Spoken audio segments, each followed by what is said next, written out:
8 months ago, when the illness came to the United States, we had no choice but to shut the entire country down.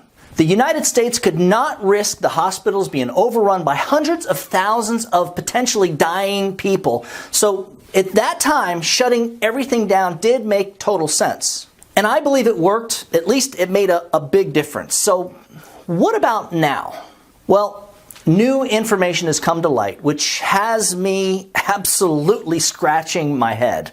Of the 200,000 people that did die of the sickness, if you go to the CDC website, you're going to see that 94% of these folks had underlying health issues.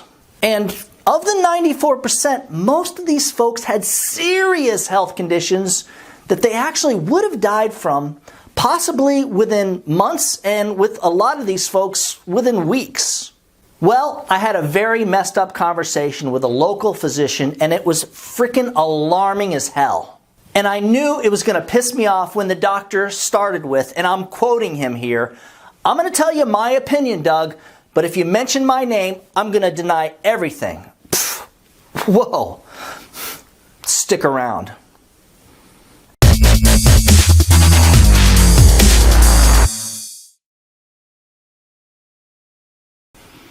I'm Douglas Massi, and yes, a few months ago I did start to question whether we were doing the right thing with the whole illness, the event, the situation, by shutting down the country and ruining millions of people's lives in order to save a very few amount of people.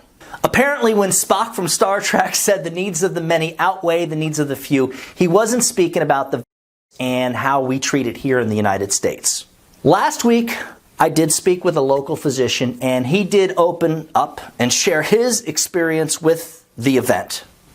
And he did share with me his opinion on how he believes that we should be treating this whole event here in the United States, which is that at this point, with what we know, the country should be wide open. No wearing masks, no more social distancing, and he did say, quote, "We should be doing more like what they are doing in Sweden and what they've done there from the start." And when I asked the doc if it was true that the hospitals got paid extra money for treating people with the event, he said yes, they get paid thousands of dollars extra for every patient that they treat with it and for every patient that dies with it. He then shared a story about a patient that he had that was dying of a tumor and had weeks left to live. Well, the patient did end up dying of the tumor, but he had contracted the event from his wife, who had it too, and the hospital wanted the doctor to sign off stating that the patient had died of the event. Well, the doc didn't want to do that. He was very clear that that's not how the guy died. The guy died from a tumor. And what's really messed up is that the hospital ended up getting another doctor that was above him to go ahead and sign off that the patient died from the event and not the tumor. So let's assume this is what's been going around the country. Complete lies and fabrication over money. And he said that this is what's been going on in the United States since day one. The doc also told me something else that was kind of messed up. When a patient is found positive and they retake a test, let's say a week later, if it's positive again, it counts as 2 positive cases on the CDC website. Just think about that. Think about all those numbers that are completely wrong.